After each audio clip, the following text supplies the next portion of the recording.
Hi there, this is a short video looking at how we could ask systemic inquiry questions in a more transparent way. So systemic inquiry is a way of finding out symptoms that haven't yet been uncovered during the rest of the history taking process. Now, you would probably, as a medical student, ask systemic inquiry questions all the time, both for practice and because of being uncertain about the symptoms.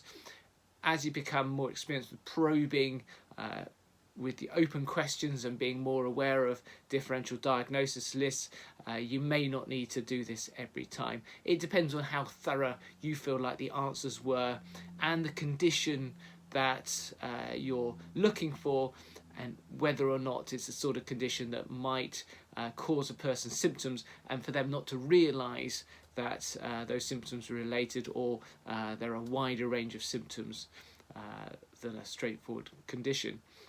Now then, I tend to ask a kind of catch-all question towards the end of my history taking. So my usual end of history taking question is, are there any other symptoms that you've had recently that you think might be related to what we've been talking about, but we haven't talked about yet? And I usually find that as long as I feel like it was a thorough initial history, that's all I need.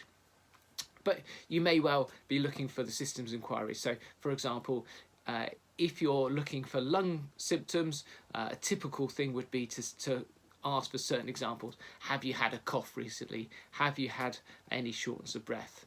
Now, the problem with closed questions, as we know, is that you will only get an answer to that question, and there are lots of symptoms that a person could have related to the lungs. So a much better way of asking this systemic inquiry about the lungs is to say, have you had any symptoms that could be related to your lungs recently?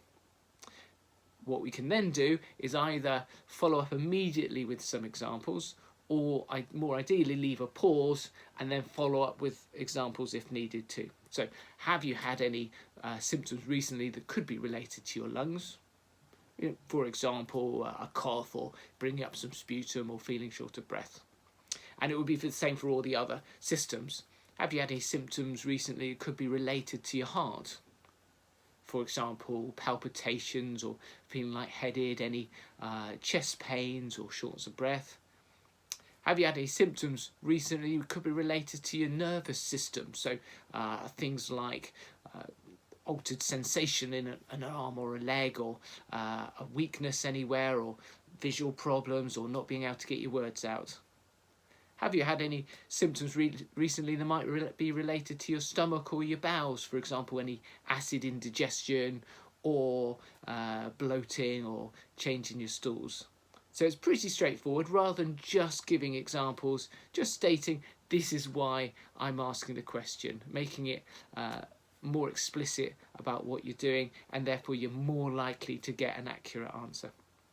Okay, I hope that makes sense, and I hope you give it a try.